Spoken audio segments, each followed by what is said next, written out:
Kuragan, papalitan ko! Silong sa kliklik. Hi mga karag-karag, welcome back to my vlog. Isang magandang umaga sa inyong lahat mula dito sa Lasak City. At ito na mga karag-karag, galing akong Sultan Kudarat. Lumangoy ako dito sa Bukana sa Lasak City pauwi dito. O, di ba bongga ang ating very divine na menopausal upgraded na fashion destruction look. Ay, of course, patatalo ba tayo sa naging aura ni Chelsea Fernandez mga karang-karang? Si Kuragan pa. Pak, bigaon kayo ko. Unsa day mabingkat? Wala, dahil kayo palitan. Gasamok-samok lang jud ka diri sa akong vlog. Lakaw, tiwasa to imong mansion dito nga nahuman. Imo haday unsa man? Pila ka bukitlog? Isa. Bombay 5. At ito na nga mga karagaraga, mga latest na mga chikahan, kaganapan at mga pa-intriga galore na pinagchichismisan ng mga active na mga chismoso at mga chismosa sa social media mga karagkarag. Alam ko at alam nyo na rin, kahapon pa talaga to nag-trending sa social media, pero hindi ko siya blinag kasi prepare ko talaga yung sarili ko na kailangan nating tapatan yung palok ni Chelsea Fernandez, di ba? Kasi nako, pag magmino po si Chelsea Fernandez mga karagkarag, maging kahawig siya ni Kuragan Poryagaba. Da bigaon jud. So ito na nga mga karagkarag, official na nalalaban at makisali sa puksaan galore sa MUPH 2025 ang pambato ng Sultan Kudarat na si Chelsea Fernandez. Maraming mga beauty pageant lovers na masaya dahil nako, grabe ang hirap daw, ano ba? Ang hirap daw mamili kung sinong suportaran sa taon na to sa MUPH 2025. Andyan si Winwin Marquez, andyan si Iliana, andyan si Katrina, tapos ito na naman si Chelsea Fernandez na kung saan grabe din yung ano nito, face card value nitong mga karag-karag, mamahalin, mayayamanin, hindi pipitsugin, dili sinsilyog dagway si Chelsea Fernandez.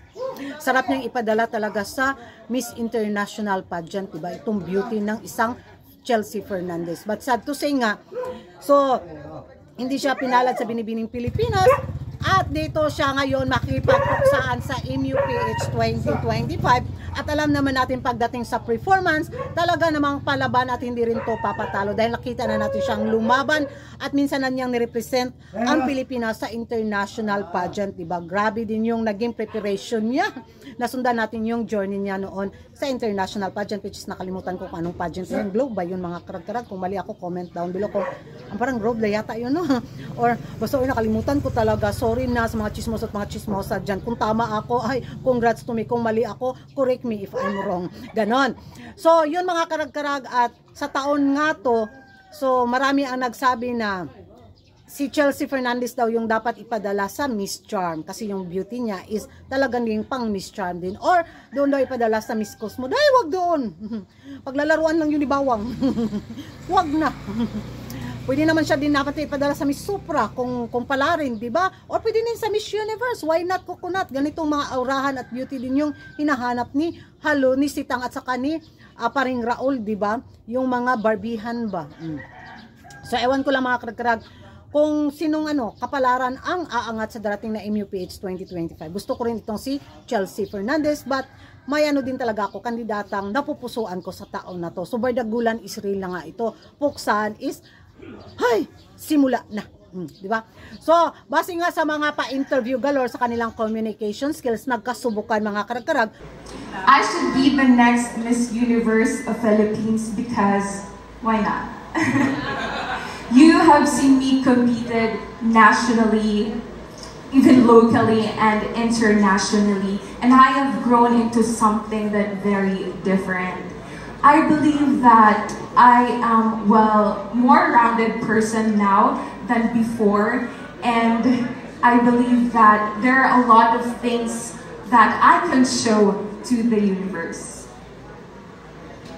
Thank you, Chelsea. Yan na mga karag-karag, narinig at napanood na ninyo ang naging sagot ng isang Chelsea Fernandez saan question ito ng mga ibang chismos at mga chismosa na masyado daw mayabang naging paintrada ng kanyang naging sagot. Sana daw lang daw ba? Anong tawag bitaw? Maging humble lang daw si Chelsea Fernandez sa mga ganitong sagutan. Wag daw masyadong itaas yung yung mga naging achievement niya. Yun yung naging Yun yung naging opinion nila mga karag-karag. So, dapat humble queen lang daw. So, ewan ko sa inyo mga karag-karag kung ano yung magiging reaksyon ninyo dito nga sa naging sagot ng isang Chelsea Fernandez. Mag-ingay tayo sa comment section at kung hindi ka pa nakapag-subscribe sa YouTube channel ko, don't forget to like and subscribe. Kuragan Karag, ang babaeng lagi na karag-karag. And see you in my next vlog. Bye-bye!